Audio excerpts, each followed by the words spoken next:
Welcome to Bits of Blender.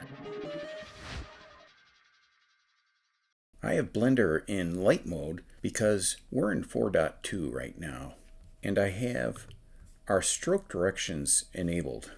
When you want to join two grease pencil strokes, you can select their endpoints and do CTRL-J. Now before I do that, note that we have two strokes.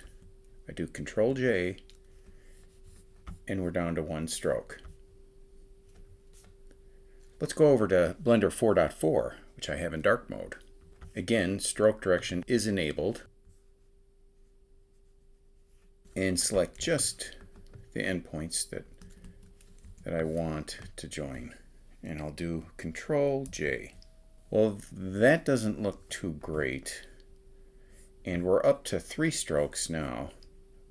Let me try switching to join and copy. Well, that looks good. But we're still at 3 strokes. If I were to inspect this, you'd see there's the 3 strokes. So let me undo. Now what you need to do in 4.4 is select the entire strokes. So now both strokes are entirely selected.